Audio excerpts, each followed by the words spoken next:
June 4 తర్వాత ఏపీలో NDA ప్రభుత్వం వస్తుందని ప్రధానమంత్రి నరేంద్ర మోడీ ధీమా వ్యక్తం చేశారు. వికసిత్ ఆంధ్రప్రదేశ్, వికసిత్ భారత్ కోసం పనిచేస్తామని స్పష్టం చేశారు. ఎన్నికల ప్రచారంలో భాగంగా రాజమహేంద్రవరం వేమగిరి వద్ద ఏర్పాటు చేసిన బహిరంగ సభలో ప్రధానమంత్రి నరేంద్ర మోదీ, పవన్ కళ్యాణ్, దగ్గుబాటి పురంధేశ్వరి పాల్గొన్నారు. నా ఆంధ్ర కుటుంబ సభ్యులందరికీ నమస్కారాలు అంటూ నరేంద్ర మోదీ తెలుగులో తన ప్రసంగాన్ని ప్రారంభించారు. జూన్ 4 తర్వాత ఏపీలో ఎన్డీఏ ప్రభుత్వం వస్తోందని ధీమా వ్యక్తం చేశారు. వికసిత్ ఆంధ్రప్రదేశ్, వికసిత్ భారత్ కోసం పనిచేస్తామని స్పష్టం చేశారు. మే 13న ఏపీలో కొత్త అధ్యాయం ప్రారంభం కాబోతోందన్నారు. లోక్సభ ఎన్నికల్లో ఎన్డీఏ ప్రభంజనం సృష్టించబోతోందన్నారు. ఏపీలో కూడా ఎన్డీఏ ప్రభుత్వం రాబోతోందన్నారు. వైసీపీ పాలనలో ఏపీ అన్ని రంగాల్లో వెనుకబడిందన్నారు. 5 ఏళ్ల కాలాన్ని వైసీపీ దుర్వినియోగం చేసిందని ప్రధాని విమర్శించారు. చంద్రబాబు ఏపీని అభివృద్ధిలో నంబర్ 1గా నిలిపారని కొనియాడారు. వైఎస్ఆర్సీపీ ప్రభుత్వ పాలనలో ఏపీ అప్పుల ఊబిలో కూరుకుపోయిందన్నారు.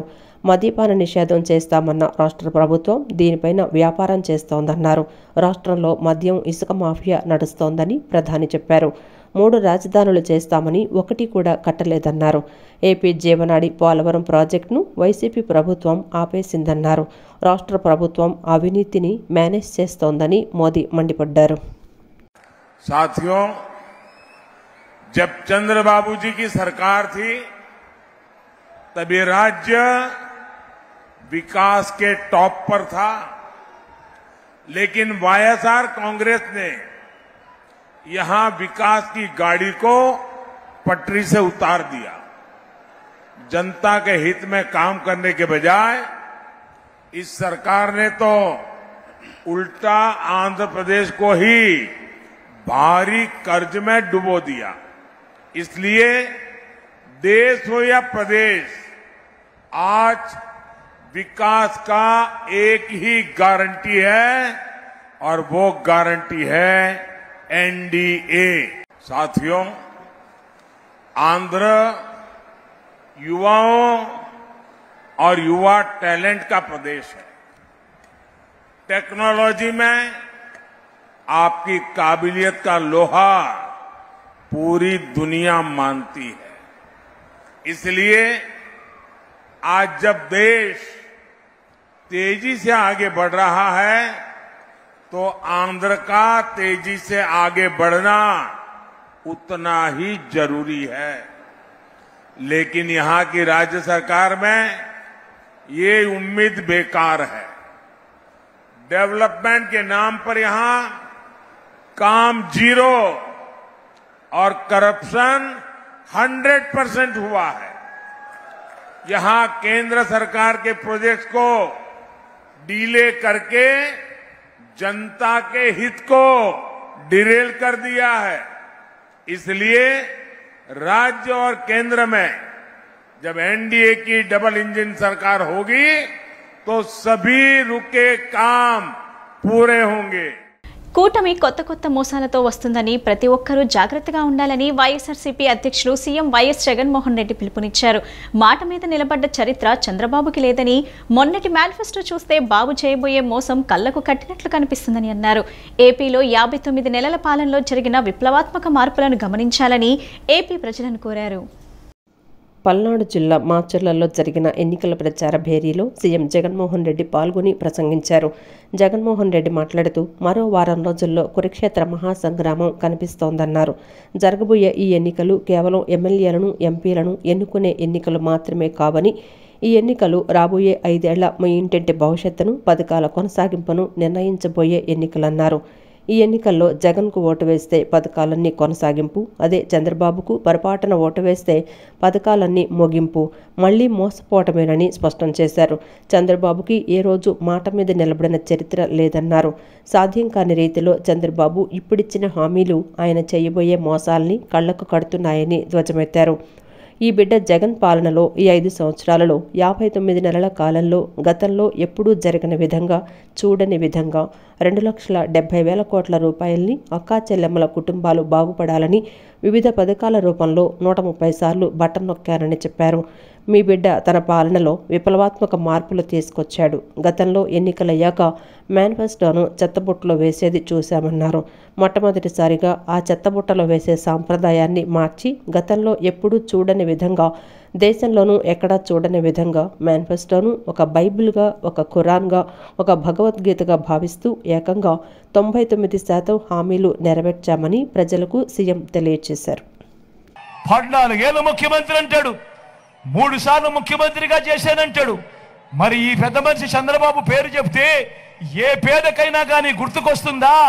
ఆయన హయాంలో ఆయన చేసిన ఒక్కటంటే ఒక్క స్కీమ్ అయినా పేదవాడి కోసం చేసింది గుర్తుకొస్తుందా అని అడుగుతా ఉన్నాను. మీ బిడ్డ గుర్తుకొస్తుందా అక్క? గుర్తుకొస్తుందా అన్న? చెల్లెమ్మ గుర్తుకొస్తుందా? ఇలా అధికారంలోకి వచ్చేదాకా అబద్ధాలు, మోసాలు. అధికారం దక్కితే చంద్రబాబు చేసే మాయలు, మోసాలు ఎలా ఉంటాయో 2014లో ఇచ్చిన ఈ పాంప్లెట్ చూసారా? ఇచ్చిన ఈ పాంప్లెట్ చూస్తే మీకే అర్థమవుతుంది. 2014లో ఇదే పెద్ద మనిషి చంద్రబాబు నాయుడు ఎన్నికల వేళ ఈ పాంప్లెట్ మీద సంతకం పెట్టి కూటమిలో ఉన్న ఇదే 3 ఫోటోలతో మీ ప్రతి ఇంటికి పంపించాడు. ఈ పాంప్లెట్ పంపించి ముఖ్యమైన హామీలు అని అంటూ మీ ప్రతి ఇంటికి పంపించాడు. పంపించడమే కాకుండా అప్పట్లో ఈటీవీలోను, వాళ్ళ TV5లోను, వాళ్ళ ABNలోను అడ్వర్టైజ్మెంట్లతో ఊదరగొట్టాడు అప్పట్లో చంద్రబాబు. ఇవాళ నేను అడుగుతా ఉన్నా, ఈ ముఖ్యమైన హామీలనంటూ చంద్రబాబు నాయుడుకు 2014 ఎన్నికలకు మునుపు మీ ప్రతి ఇంటికి పంపించిన ఈ పాంప్లెట్లో ఆయన 2014 నుంచి 19 దాకా ఆయన ముఖ్యమంత్రిగా పరిపాలన చేశాడు. మరి నేను మిమ్మల్ని అడుగుతా ఉన్నా, ఇందులో చెప్పినేటివి ఒక్కటైనా జరిగిందా అని అడుగుతా ఉన్నాడు మీ బిడ్డ. సైకో జగన్ను నమ్మి మరోసారి మోసపోవద్దని రాష్ట్ర ప్రభుత్వంపై కోపాన్ని, ఆగ్రహాన్ని ఓట్ల రూపంలో చూపించాలని ప్రజలకు తెదేపా అధినేత చంద్రబాబు పిలుపునిచ్చారు. ఈ నెల 13న జరిగే ఎన్నికల్లో వైకాపాను చిత్తుచిత్తుగా ఓడించాలన్నారు. ఈ రాష్ట్రంలో వ్యవస్థలన్నీ సర్వనాశనం చేశారని, కోడికత్తి, గులకరాయి నాటకాలాడారని, జగన్ నాటకాలను ప్రజలు నమ్మే పరిస్థితిలో లేరన్నారు. మీ భూములన్నీ కాజేస్తే చూస్తూ ఊరుకోవాలా? ఆస్తులు కొట్టేసేవాడు కావాలా? ఆస్తులు పెంచేవాడు కావాలా అని ప్రశ్నించారు. జగన్ దోచేసిన డబ్బు ప్రజలకు చేరాలని, అందుకే తాను పోరాడుతున్నానని తెలిపారు. ఎన్నికల ప్రచారంలో భాగంగా నంద్యాల జిల్లా పాణ్యంలో నిర్వహించిన ప్రజాగళం సభలో చంద్రబాబు మాట్లాడారు. రైతుల పాస్ పుస్తకాలపై జగన్ ఫోటో ఎందుకని ప్రశ్నించారు. ఈ సందర్భంగా ఓ పాస్ పుస్తకం ప్రతిని ఆయన చించి తగలబెట్టారు. రాష్ట్రంలో వ్యవస్థలన్నీ సర్వనాశనం చేశారని, కోడికత్తి, గులకరాయి నాటకాలాడారని, జగన్ నాటకాలను ప్రజలు నమ్మే పరిస్థితుల్లో లేరన్నారు. ప్రజావేదికను కూల్చేసే విధ్వంసానికి నాంది పలికారని, రాయలసీమలో 198 ప్రాజెక్టులు పూర్తిగా రద్దు చేశారన్నారు. 5 ఏళ్లు జగన్ పరదాలు కట్టుకొని తిరిగారని, అబద్ధాలు చెప్పి ఇంకెంతకాలం మోసం చేస్తారని ప్రశ్నించారు. మీ పాస్ పుస్తకాలపై ఆయన ఫోటో ఎందుకు? అందుకే దాన్ని చించి తగలబెడుతున్నానన్నారు. 5 ఏళ్లలో ఒక్క ప్రాజెక్టు పూర్తి చేయలేని అసమర్థుడు జగన్ అని మండిపడ్డారు. ఆయన మానసిక స్థితిని అధ్యయనం చేస్తే నార్సీ విధానమని తేలిందన్నారు. ఆ స్థితి ఉంటే వాళ్ళు చెప్పిందే చేయాలి, లేకపోతే దాడి చేసి చంపేస్తారన్నారు. మీ జీవితాలను మార్చే సూపర్ 6 పథకాలతో ముందుకొస్తున్నా, దీనికి మోదీ గ్యారంటీ కూడా కలుపుతున్నానని చంద్రబాబు అన్నారు. తమిళలో భూమి మీద జగన్మోహన్ రెడ్డిదా? ఎవరు చెప్పారా? జగన్మోహన్ రెడ్డి చెప్తాడు నేను ఇచ్చానంటున్నాడు మీకు భూమి. కాదా? ఇది చూడండి, ఇది ఫోటో ఎవరిది ఫోటో ఎవరిది? జగన్మోహన్ రెడ్డి అవునా కాదా? ఏమి రాశాడు? జగనన్న భూ హక్కు పత్రం. ఏమంటారు మీరు? ఒప్పుకుంటారా మీరు దీనికి? నేను అడుగుతున్నా, సైకో అమ్మ మొగుడిచ్చాడా? సైకో అవ్వ మొగుడిచ్చాడా? సైకో అమ్మమ్మ ఇచ్చింది, అమ్మమ్మ మొగుడిచ్చాడా? నాన్నమ్మ మొగుడిచ్చాడా? మీ తండ్రి ఇచ్చాడు మీకు, మీ తాత ఇచ్చాడు మీకు. ఇది వారసత్వ హక్కు, కష్టపడిన భూమి. గుండె పగల్లా మీకు? పగిలిందా లేదా? కోపం వచ్చిందా లేదా? అడిగితే నా మీద కేసు పెడతాడు, పీక్కో అని చెప్పా. ఏమి పీక్కుంటావో పీక్కో, నేను ఏ మాత్రం వెనకపోను అని చెప్పా. అందుకే ఇప్పుడే చెప్తున్నా, ఈ కాపీని మీ ముందరనే తగలబెడుతున్నా, చించి తగలబెడతామా లేదా? చించేసి తగలబెట్టేద్దామే, కనపడకూడదు, కాల్చి తగలబెట్టు. ఇంకో పక్కన ఒక జీవో తెచ్చాడు, మీ భూములన్నీ ఆయన అకౌంట్ లో వేసుకుంటాడంట. నీ భూమి అమ్మాలంట ఆయన పర్మిషన్ కావాలంట. కావాలనా? నీ భూమి అగ్రిమెంట్ నువ్వు రాసుకోలేవా? నీది కాదా భూమి? కాదా భూమి? నీదే కదా. ఈ చట్టం కావాలనా? ఇది నల్ల చట్టం అవునా కాదా? దీన్ని తగలబెట్టాలా లేదా తమ్ముళ్ళు అని అడుగుతున్నా. ఏం తమ్ముళ్ళు? తగలబెట్టా, తగలేసా. అతను చేసే చెడు పనులకి మనం తగలేసే పని చేయాల్సి వస్తా ఉంది. అలాంటి సైకో మీకు కావాలనా? అలాంటి వ్యక్తి మీకు కావాలనా? మీ ఆస్తులు కొట్టేసేవాడు మీకు కావాలనా? మీకు ఆస్తులు పెంచేవాడు కావాలనా? అందుకే వచ్చా. ఏపీ నూతన డీజీపీగా హరీష్ కుమార్ గుప్తాను ఎన్నికల సంఘం నియమించింది. ఈ మేరకు సీఎస్ జవహర్ రెడ్డికి సమాచారం అందించింది. ఏపీ డీజీపీ కేవీ రాజేంద్రనాథ్ పై కేంద్ర ఎన్నికల సంఘం బదిలీ వేటు వేసిన సంగతి తెలిసిందే. ఆంధ్రప్రదేశ్ నూతన డీజీపీగా 1992 ఐపీఎస్ బ్యాచ్కి చెందిన హరీష్ కుమార్ గుప్తాను ఎన్నికల సంఘం నియమించింది. ఈ మేరకు సీఎస్ జవహర్ రెడ్డికి సమాచారం అందించింది. ఏపీ డీజీపీ కేవీ రాజేంద్రనాథ్పై కేంద్ర ఎన్నికల సంఘం ఈసీ బదిలీ వేటు వేసిన సంగతి తెలిసిందే. ఈ నేపథ్యంలో కొత్త డీజీపీ నియామకం కోసం 3 పేర్లతో కూడిన ప్యానెల్ను రాష్ట్ర ప్రభుత్వం ఈసీకి పంపింది. ఈ ప్యానెల్లో ద్వారకా తిరుమలరావు, మాదిరెడ్డి ప్రతాప్, హరీష్ కుమార్ గుప్తా పేర్లు ఉన్నాయి. వీరిలో హరీష్ కుమార్ గుప్తాను ఎన్నికల సంఘం ఏపీ డీజీపీగా ఎంపిక చేసింది. హరీష్ కుమార్ గుప్తా హోంశాఖ ముఖ్య కార్యదర్శిగా ఉన్న 1992 బ్యాచ్ ఐపీఎస్ అధికారి. రాజకీయాలను భ్రష్టు పట్టిస్తున్న తెలుగుదేశం పార్టీ నేతలు ల్యాండ్ టైటిల్ నీతి ఆయోగ్ ప్రవేశపెట్టిన చట్టమని టీడీపీ నేతలు తెలుసుకోవాలని విజయవాడ ఎంపీ కేశినేని నాని హితవు పలికారు. ఎన్టీఆర్ పెట్టిన పార్టీలో నారా లోకేష్ లాంటి అసమర్థులు ఉండటం బాధాకరమని ధ్వజమెత్తారు. నగరంలోని కృష్ణలంక 16వ డివిజన్లో నిర్వహించిన ఎన్నికల ప్రచారంలో విజయవాడ ఎంపీ కేశినేని నాని, తూర్పు నియోజకవర్గ ఎమ్మెల్యే అభ్యర్థి దేవినేని అవినాష్, కార్పొరేటర్లు, వైసీపీ నాయకులు పాల్గొన్నారు. నియోజకవర్గంలో ఎన్నడూ లేనంతగా అభివృద్ధి చేసిన అవినాష్ జగన్ అండతోనే అభివృద్ధికి పునాదులు వేశారని కొనియాడారు. 670 కోట్లతో అభివృద్ధి చేయటమే కాకుండా జగన్ ప్రభుత్వం ప్రవేశపెట్టిన ప్రతి పథకం ప్రజలకు చేరువ చేశామన్నారు. తూర్పు నియోజకవర్గంలో అభివృద్ధి సంక్షేమాన్ని అవినాష్ పరిచయం చేశారన్నారు. ప్రజా జీవితం ఎలా ఉంటుందో లోకేష్కు తెలుసా అని ప్రశ్నించారు. రాజకీయాలను భ్రష్టు పట్టిస్తున్న టీడీపీ నేతలు ల్యాండ్ టైటిల్ నీతి ఆయోగ్ ప్రవేశపెట్టిన చట్టమని టీడీపీ నేతలు తెలుసుకోవాలని హితవు పలికారు. ఎన్టీఆర్ పెట్టిన పార్టీలో లోకేష్ లాంటి అసమర్థులు ఉండటం బాధాకరమన్నారు. అట్లాగే సంక్షేమ కార్యక్రమాల గురించి అంటే ఇంకా చెప్పవలసిన ముఖ్యమంత్రి గారి సంక్షేమ కార్యక్రమాలు అలాగే పర్సనల్గా కూడా ఎవరికే ఇబ్బంది ఉన్నా వాళ్ళకి రక్షణగా అండగా ఉంటూ ఈ ప్రాంతంలో ఒక మంచి పేరు తెచ్చుకున్నాడు. నెహ్రూ గారి పేరు నిలబెట్టాడు అవినాష్. ఒక ఇన్ఛార్జిగా ఇంత పనిచేస్తే మరి రేపు ఎమ్మెల్యే ఖచ్చితంగా ఎమ్మెల్యే అవుతున్నారు. ప్రజలందరూ ఆశీస్సులతో భారీ మెజార్టీతో ఇంకా ఈ ప్రాంతానికి మంచి జరుగుతుందని అందరూ కూడా భావిస్తున్నారు.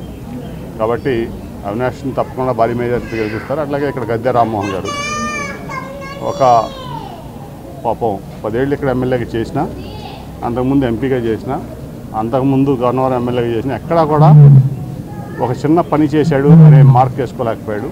కాబట్టి అట్లాగే ప్రజలకు రక్షణగా అండగా కూడా నిలవలేకపోయాడు ఇక్కడ.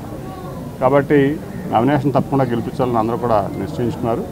అట్లాగే రాష్ట్రంలో కూడా మా ముఖ్యమంత్రి గారి టార్గెట్ వైనాట్ 175 అనే దాంట్లో అచీవ్ అవుతాం అనే దాంట్లో ఎటువంటి సందేహం అయితే లేదు. ఖచ్చితంగా టార్గెట్ అచీవ్ అవుతాం. మంచి మెజార్టీతో మా ఎమ్మెల్యే అభ్యర్థులను గెలుస్తారు. అనంతరం దేవినేని అవినాష్ మీడియాతో మాట్లాడుతూ డివిజన్లోని ప్రతి గడపలో మహిళలు జగన్ ప్రభుత్వంపై ఆనందాన్ని వ్యక్తం చేస్తున్నారని చెప్పారు. 16వ డివిజన్లో జరిగిన అభివృద్ధిపై ప్రజలకు వివరించినట్లు చెప్పారు. 75 కోట్లతో సంక్షేమ పథకాలు ఈ డివిజన్లో అందించినట్లు వివరించారు. ప్రజలంతా ఫ్యాన్ గుర్తుకు ఓటు వేసి జగన్మోహన్ రెడ్డి ప్రభుత్వానికి మరోసారి అవకాశం ఇస్తామని చెప్తున్నారని దేవినేని అవినాష్ తెలిపారు. ఈరోజు స్కూల్స్ ఏదైతే గవర్నమెంట్ స్కూల్స్ ఉన్నాయో ఆ స్కూల్స్ అన్నీ కూడా తెలుగుదేశం పార్టీ హయాంలో మా పిల్లలు చదివించడానికి ఎన్నో ఇబ్బంది పడితే ఈరోజు జగన్మోహన్ రెడ్డి గారు నాడు నీరు ద్వారా, అమ్మ ఒడి ద్వారా, అదేవిధంగా స్కూల్స్ అన్నీ కూడా ఇంగ్లీష్ మీడియం పెడతాం కానివ్వండి, ట్యాబులు ఇస్తాం కానివ్వండి, ఇలా పిల్లల యొక్క భవిష్యత్తుకి పునాది వేసింది జగన్మోహన్ రెడ్డి గారు. ఒక పక్క చేయూత, కాపు నేస్తం, అమ్మ ఒడి, వాహన మిత్ర, చేరోడు, తోడు, ఆసరా, ఇళ్ల స్థలాలు ఇన్ని పథకాలు ఒక పక్కన ఇచ్చి మేము ఎలా ఉన్నామో చూసుకోవటానికి సురక్ష కార్యక్రమాలు, ఆరోగ్య సురక్ష కార్యక్రమాలు ఏర్పాటు చేసిన జగన్మోహన్ రెడ్డి గారికి మా మద్దతు ఉంటుంది.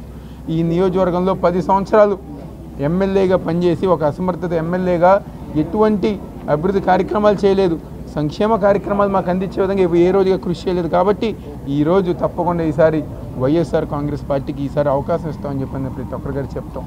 రాబోయే రోజుల్లో జగన్మోహన్ రెడ్డి గారి ఒక నాయకత్వంలో విజయవాడ పార్లమెంట్ సభ్యుడిగా పెద్దలు కేసీఆర్ శ్రీనివాస్ నాని గారిని, అదేవిధంగా ఎమ్మెల్యే అభ్యర్థిగా మీ పెద్దగా మమ్మల్ని దీవించమని చెప్పని మనస్ఫూర్తిగా కోరుకుంటూ సెలవు తీసుకుంటాం.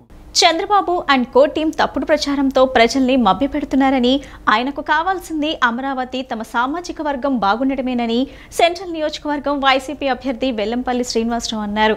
సీఎం జగన్ పై ఆరోపణలు చేసే అర్హత చంద్రబాబుకు లేదన్నారు. హామీలు ఇచ్చి నమ్మించి మోసం చేసే చంద్రబాబు పాలనను ప్రజలు తిరస్కరిస్తున్నారని చెప్పారు. బోండా ఉమా అనే వ్యక్తి రాజకీయాలకు పనికిరాడని చెప్పారు. విజయవాడ సెంట్రల్ నియోజకవర్గం భానునగర్ 28వ డివిజన్లో వైసీపీ సెంట్రల్ నియోజకవర్గ అభ్యర్థి వెల్లంపల్లి శ్రీనివాసు ఎన్నికల ప్రచారం నిర్వహించారు. వైసీపీ రాష్ట్ర అదనపు కార్యదర్శి తోట శ్రీనివాసు, డివిజన్ ఇన్ఛార్జి కొండాతో కలిసి ఎమ్మెల్యే వెల్లంపల్లి శ్రీనివాసు ఇంటింటికి వెళ్లి కరపత్రాలు పంపిణీ చేసి ఓట్లు అభ్యర్థించారు. ఈ సందర్భంగా ఆయన మాట్లాడుతూ చంద్రబాబు దుర్మార్గం పరాకాష్ఠకు చేరుకుందని, అవ్వాతాతల పెన్షన్ విషయంలో చంద్రబాబు దుర్మార్గంగా వ్యవహరించాడని మండిపడ్డారు. చంద్రబాబును కుప్పంలో కూడా ప్రజలు ఓడిస్తారని, చంద్రబాబు లోకేష్ చిప్పకూడు తింటారన్నారు. చంద్రబాబు అండ్ కో టీం తప్పుడు ప్రచారంతో ప్రజల్ని మభ్యపెడుతున్నారని తెలిపారు. చంద్రబాబుకు కావాల్సింది అమరావతి తమ సామాజిక వర్గం బాగుండటమేనని అన్నారు. సీఎం జగన్ కోవిడ్ సమయంలో కూడా ఏ పథకాన్ని ఆపలేదని, హామీలిచ్చి నమ్మించి మోసం చేసే చంద్రబాబు పాలనను ప్రజలు తిరస్కరిస్తున్నారని తెలిపారు. సీఎం జగన్పై ఆరోపణలు చేసే అర్హత చంద్రబాబుకు లేదన్నారు. క్యాన్సర్ బారిన పడ్డ చిన్నపిల్ల భూమి భూకబ్జా చేద్దామని ప్రయత్నించింది బోండా ఉమా కాదా అని ప్రశ్నించారు. సెంట్రల్లో బోండా ఉమా భూకబ్జా, సెక్స్ ర్యాకెట్, కాల్మనీ లాంటి అరాచకాలతో ప్రజలను పీడించిన వ్యక్తి అని, అటువంటి వ్యక్తి రాజకీయాలకు పనికిరాడన్నారు. ఎన్నికల అధికారులు ఇది గమనించాలని కోరారు. సార్, ఎప్పుడైనా కానీ జగన్మోహన్ రెడ్డి గారి మీద భూముల మీద ఎప్పుడైనా ఆరోపణ ఉందా? కనీసం ఎప్పుడైనా ఒక ఆరోపణ ఉందా? చంద్రబాబు మీద కానీ ఇక్కడ తెలుగుదేశం పార్టీకి చెందిన అభ్యర్థి స్వతంత్ర సమరయోధులు భూములు లాక్కుందామని ప్రయత్నం చేసిన వ్యక్తి వాళ్ళ భార్య పేరుతోనే అగ్రిమెంట్లు కూడా చేసుకున్నాడు. మీరు చూసుకోండి కావాలంటే. అదేవిధంగా ఒక అమ్మాయికి పాపం క్యాన్సర్ బాధితురాలు చిన్నపిల్ల, వాళ్ళ ఇల్లుని కబ్జా చేశాడు. పాప మొర్రపెట్టుకుంది, అంకుల్ ఇల్లు అమ్ముకుంటే నేను వైద్యం చేయించుకుంటానని చెప్పని. మనసు కూడా కరగలేదు అతనికి. ఆ పాప నిర్దాక్షంగా చనిపోయింది. అటువంటి దుర్మార్గులు తెలుగుదేశం పార్టీలో ఉన్నారు. వీళ్ళు జగన్మోహన్ రెడ్డి గారి మీద ఆరోపణలు చేస్తారు. ఎవరు నమ్ముతారా? జగన్మోహన్ రెడ్డి గారు అవకాశం ఉన్నా అవసరం ఉన్నా పేదవారికి సహాయం చేస్తాడు తప్ప పేదవారి భూముల మీద కన్నేసే వ్యక్తి కాదండి. చంద్రబాబుకి అలాంటి కాదు. ఎవడు భూమి అయినా బకాసుల్లో మింగేస్తాడు. వాళ్ళు కానీ ఆలీబాబా 62 దొంగలు కావచ్చు, ఆలీబాబా 46 దొంగలు కావచ్చు, అందరూ వాళ్ళే. తెలుగుదేశం పార్టీలో ఉన్న వాళ్ళంతా దొంగలే, భూ కబ్జాదారులే. ముఖ్యంగా ఇక్కడున్న బాండవం అయితే కనుక కాల్మనీ, సెక్స్ ర్యాకెట్, రౌడీజం, భూ కబ్జాదారుడు అన్నీ ఈ దేశంలో ఏదైతే చెడ్డ అలవాట్లు ఉన్నాయో అన్నీ అతనికి. ఎన్నికల ప్రక్రియలో ఏపీ ప్రభుత్వం మితిమీరిన జోక్యం చేసుకుంటుందని టీడీపీ నేత బోండా ఉమా విమర్శించారు. రాష్ట్ర ఎన్నికల సంఘం మాత్రం డమ్మీగా పనిచేస్తుందని, కొంతమంది పోలీసులు వైసీపీకి తొత్తులుగా పనిచేస్తున్నారని ఆరోపించారు. నగరంలోని మొగల్రాజ్పురం నివాసం వద్ద బోండా ఉమా మహేశ్వరరావు విలేకరుల సమావేశం నిర్వహించారు. బోండా ఉమా మీడియాతో మాట్లాడుతూ ఎన్నికల ప్రక్రియలో ఏపీ ప్రభుత్వం మితిమీరిన జోక్యం చేసుకుంటోందని విమర్శించారు. సజ్జల వంటి సలహాదారులు ఇష్టం వచ్చిన విధంగా దూషిస్తున్నారన్నారు. తమ వాళ్లపై వైసీపీ రౌడీ మూకలు దాడులు చేస్తున్నారన్నారు. 50 మంది కొడుతున్నారని తాను స్వయంగా ఫోన్ చేశానని బోండా ఉమా తెలిపారు. ఆ తర్వాత అంతా అయ్యాక అక్కడకు పోలీసులు వెళ్లారన్నారు. కార్పొరేటర్ భర్త దాడి చేస్తే అతనిపై కూడా ఫిర్యాదు తీసుకున్నారని బోండా ఉమా తెలిపారు. బడుగు బలహీన వర్గాల వారిని కొట్టిన నామమాత్రపు సెక్షన్లు పెడుతున్నారన్నారు. నార్త్ ఏసీపీ ప్రసాద్, నున్న సిఐ దుర్గాప్రసాద్లకు వెల్లంపల్లి పోస్టింగ్ వేయించారని బోండా ఉమా అన్నారు. తమ వాళ్లను కొట్టినా వారు పట్టించుకోవటం లేదన్నారు. కేంద్ర రాష్ట్ర ఎన్నికల సంఘానికి రాతపూర్వకంగా ఫిర్యాదు చేశామని బోండా ఉమా తెలిపారు. సిపి, ఇంటెలిజెన్స్, డీజీపీలను కేంద్ర ఎన్నికల సంఘం తప్పించిందన్నారు. రాష్ట్ర ఎన్నికల సంఘం మాత్రం డమ్మీగా పనిచేస్తోందని బోండవమ్మ అన్నారు. కొంతమంది పోలీసులు వైసీపీకి తొత్తులుగా పనిచేస్తున్నారన్నారు. ఆధారాలతో సహా ముఖేష్ కుమార్ మీనాకు ఫిర్యాదు చేశామని తెలిపారు. ఇంతవరకు వీటిపై చర్యలు ఎందుకు తీసుకోవటం లేదని ప్రశ్నించారు. దీని వెనుక ఉన్న మర్మం ఏమిటో తమకు తెలియటం లేదన్నారు.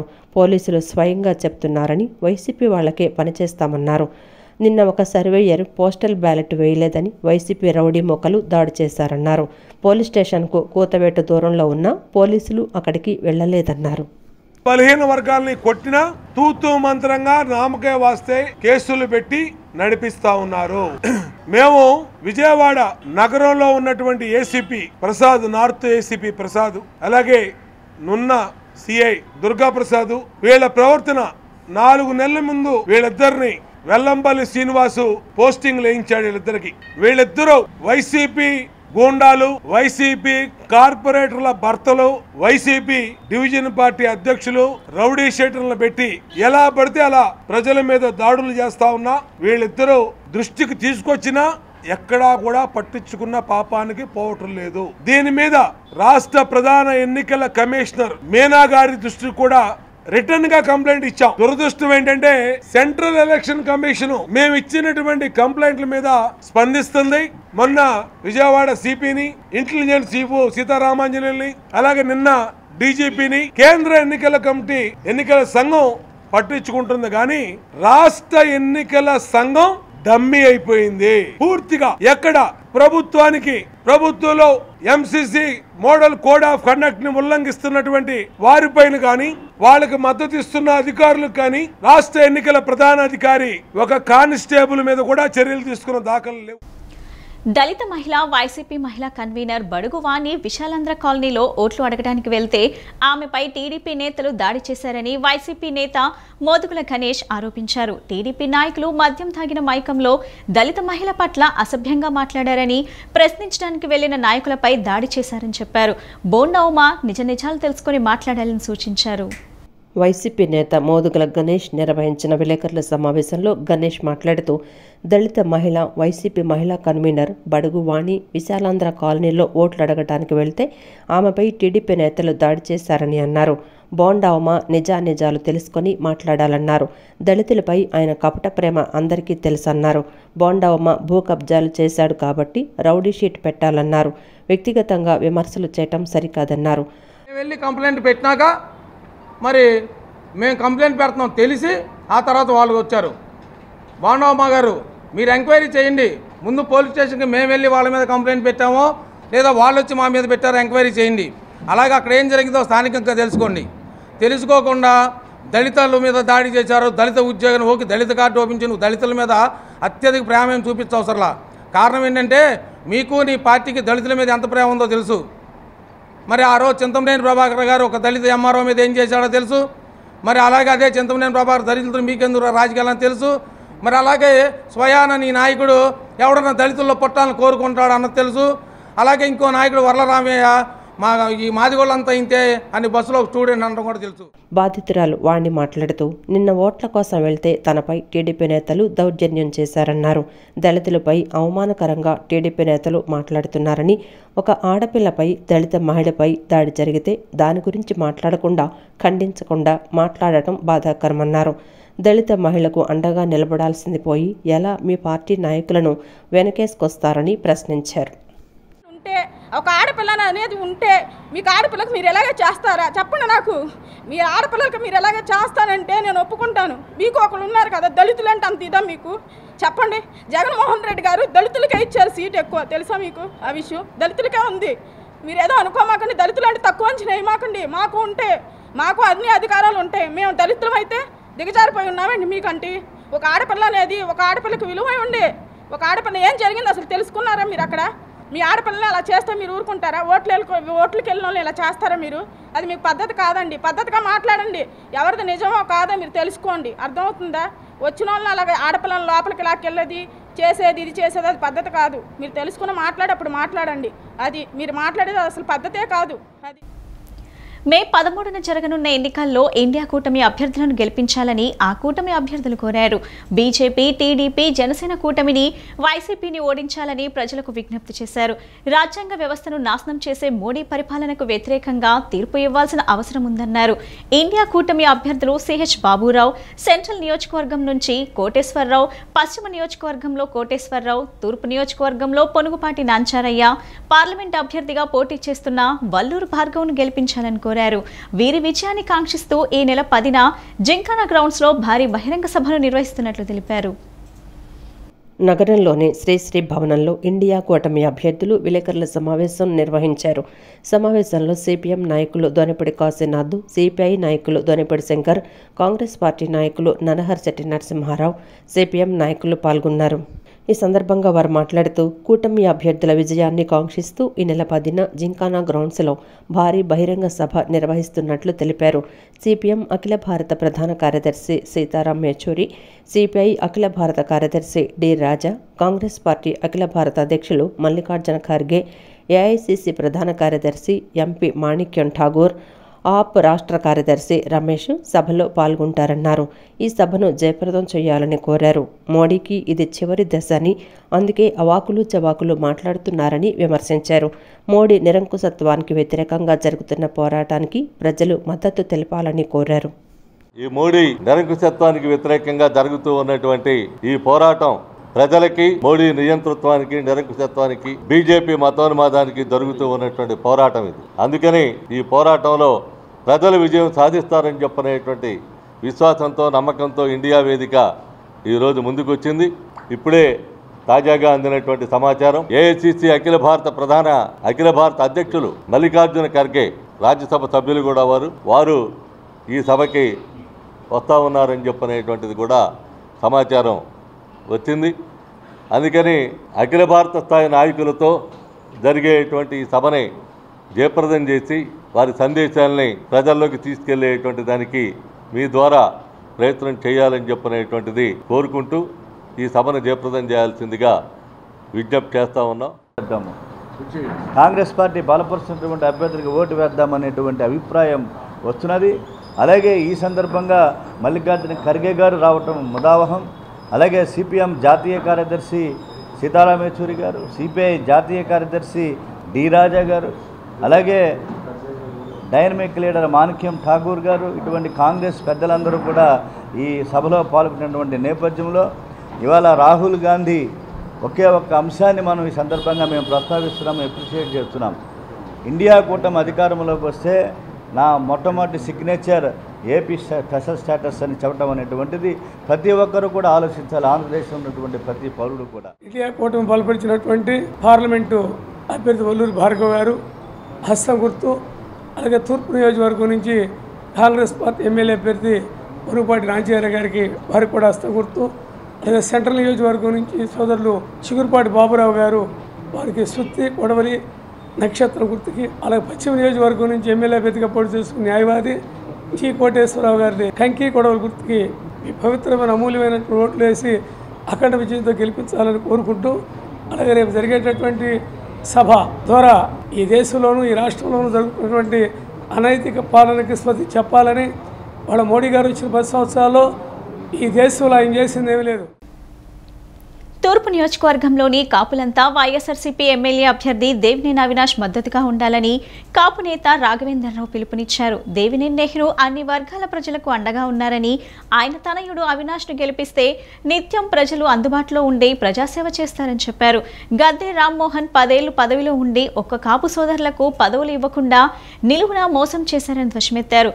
దయచేసి కాపు జాతి ఎవరు టీడీపీ, జనసేన, బీజేపీ కూటమి పార్టీలకు ఓటు వేసి గెలిపించవద్దని కోరారు.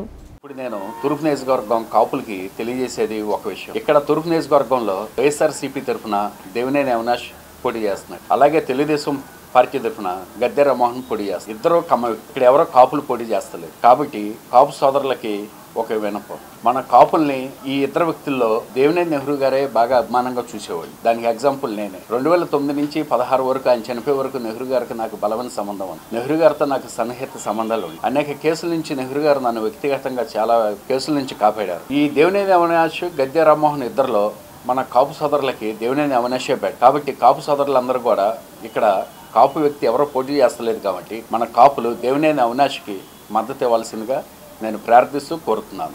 కాపు సంఘం తరఫున కాపునాడు అధ్యక్షుడిగా, బహుజన్ సమాజ్ పార్టీ అధ్యక్షుడిగా దేవినేని అవినాష్కి నా సంపూర్ణ మద్దతు తెలియజేస్తాను. విజయవాడ తూర్పు నియోజకవర్గంలో ఉన్న కాపులు దేవినేని అవినాష్కి ఓటేసి అవినాష్ని గెలిపించాల్సిందిగా కాపు సంఘం తరఫున కోరుతున్నాను. సంఘం తరఫు నుంచి పిలిపిస్తాను. విజయవాడ కాపు తూర్పు నియోజకవర్గం కాపునాడు అధ్యక్షుడిగా కాపులందరికీ కాపు సంఘం తరఫునే అవినాష్కి ఓటేయాల్సిందిగా కోరుతున్నాను.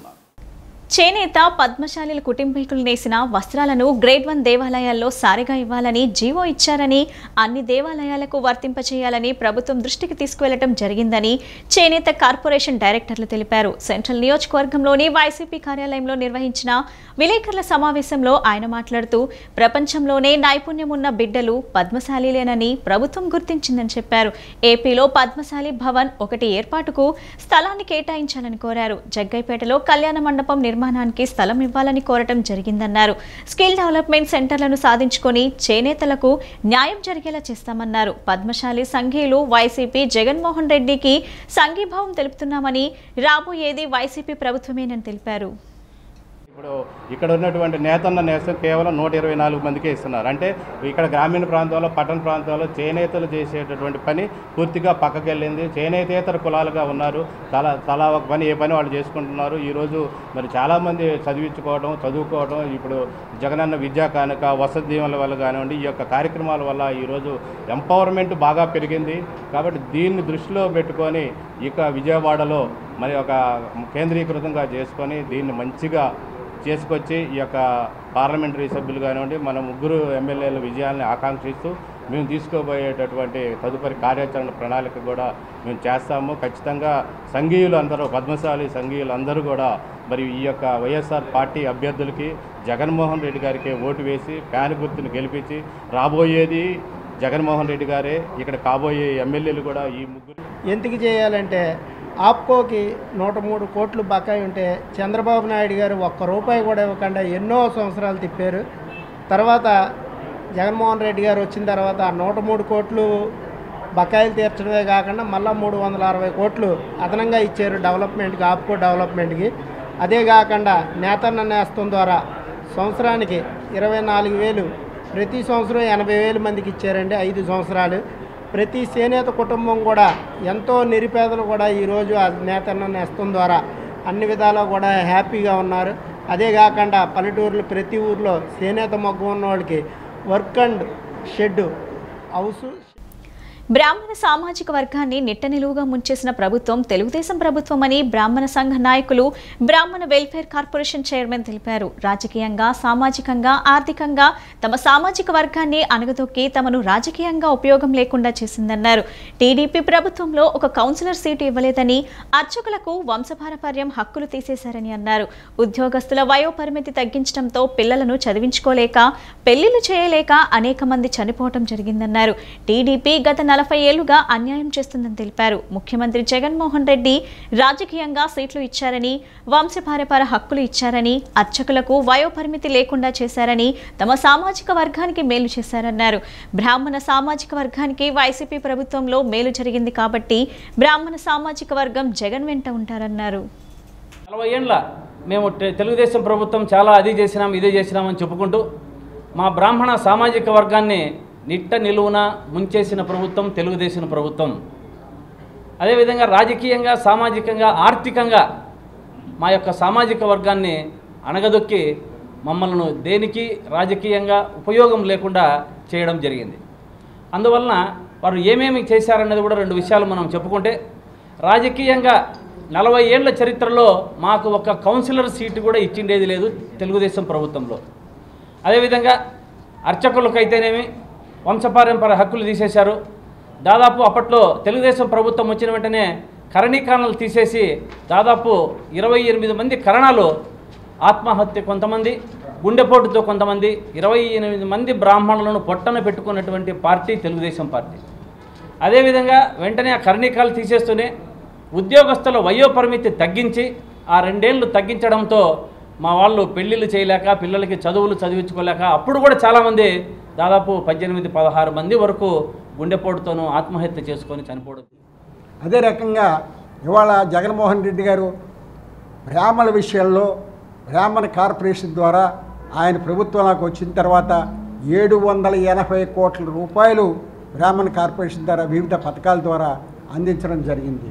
ప్రతి వాళ్ళకి కూడా మీకు అందరికీ తెలుసున్నదే, నా ఎస్సీలు, నా బీసీలు, నా ఓసీలు అని చెబుతూ అర్హత మాత్రమే ప్రామాణికము, వాడు ఏ కులస్తురావని, ఏ మతస్థురావని, ఏ పార్టీకి ఓటు వేసిన వాడవని అని చెప్పినటువంటి ఏకైక వ్యక్తి ఈ ప్రజాస్వామ్య చరిత్రలో స్వాతంత్రం వచ్చిన తర్వాత జగన్మోహన్ రెడ్డి గారు.